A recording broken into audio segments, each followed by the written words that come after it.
Hey guys, back with another video, a review this time, a short review. This isn't going to be a long video because this is one of those games like with Undertale where I don't really want to spoil it, and it would be very easy to spoil this game. It's called The Beginner's Guide. It's only on PC, and it's an independent game. It's created by the guy who did the Stanley Parable. His name is Davey Wreden, I think that's how you say his name. And the Stanley Parable, I don't know if I talked about it on the channel, but that was a game from a few years ago that got a lot of good reviews. A lot of people loved that game. I thought it was alright. I thought it was a neat, funny little game that kind of puts a twist on like the typical video game narrative, and it's like a pretty funny commentary on narrative in video games. But I didn't think it was much more than that. It was just, you know, a small little funny game that I thought was neat, but I didn't, you know, it didn't leave a lasting impact on me, and I didn't play it for all that long. There's a bunch of endings you get in that game, but I only got a few endings before I started to look up the rest of them. I thought, oh, that was kind of neat, but it wasn't something that like blew my mind or anything. But this game, like with that game, was getting some really good reviews. I think it's only like $8 or something like that. It's not too expensive. It is a short game though. This is only like an hour and a half, I think, and it's a very interesting game. But it's a game that I think a lot of people are going to hate. It's one of those things where people are either going to love it or they're going to hate it. Of course, I happen to be in the middle for some strange reason, but it's certainly an interesting game. It's unlike anything you've played. I'm sure of that. But the general gist of it, I'm going to put up some gameplay to give you a general idea of what it's like. But I'm not going to spoil things. It's weird because you start the game off and immediately the creator of the game talks to you. Davey Wreden is talking to you, the player, and it's basically a kind of guided tour of sorts where you're playing through a bunch of games created by someone codenamed Coda, which is a friend of Davey Wreden's. And this is a guy that's created all these games, but every time he creates a game, he just moves on to a new one, and he doesn't release these games.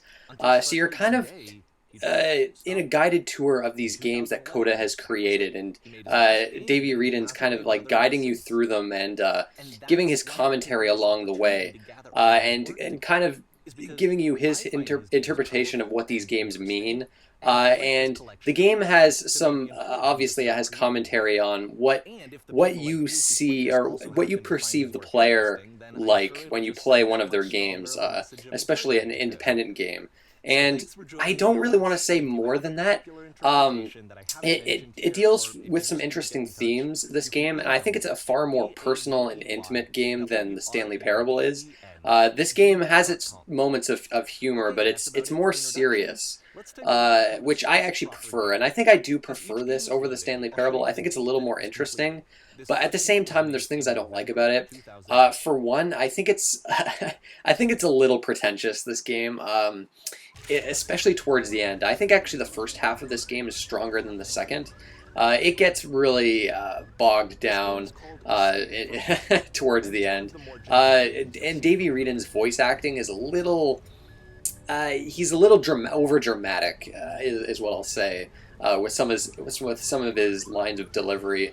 An interesting thing is he wants feedback on this game, and in the very beginning of the game he says, "Oh, here's my email. Let me know what you think, and give me some interpretations." Another aspect of the game is the fact that Coda stopped making games, and this is a way of Davey Wreden to get you to kind of put his work out there and try to have Coda get in contact with him again and start making games again. That's another big part of the storyline here. But yeah, this is a walking simulator, it's kind of a genre now where you are just going through these different games, but there's like a loading screen in between each game, so it's kind of interesting in that way. Like it's unlike anything I've ever played, but a lot of these games are not really games per se. I don't know. It's a little hard to describe, and again, I don't want to spoil too much about this, but all I'll say is it is a walking simulator. There are some puzzles that you'll solve, but they're not too complex. There's some dialogue sequences, which are pretty interesting, but gameplay-wise, If you played a walking simulator like Gone Home, you'll know what to expect with this, and that's a type of genre that I know not everyone's into. There's a game came out recently. I think everybody's gone to the Rapture. I didn't appeal to me, so I didn't pick that up. Soma came out recently, which is more of a horror game, but it's got elements of a walking simulator. But this, I just thought the concept was fairly interesting. It was so cheap and so short that I thought, what the hell, I'll give it a shot. But yeah, I don't. I think my main complaint is just how it wraps up. I'm not. I no no. I don't. I'm not crazy about the way this game wraps up. I think the first half is much stronger. I think it's a little pretentious, uh, but it's overall pretty interesting, and I am glad that I played it. So if it sounds appealing to you, I'd say give it a shot. It's yeah, definitely one of the more interesting games of the year. I don't think it's gonna make my top 10 or anything, but I do like it more than the Stanley Parable, which I think that might appeal to some players too.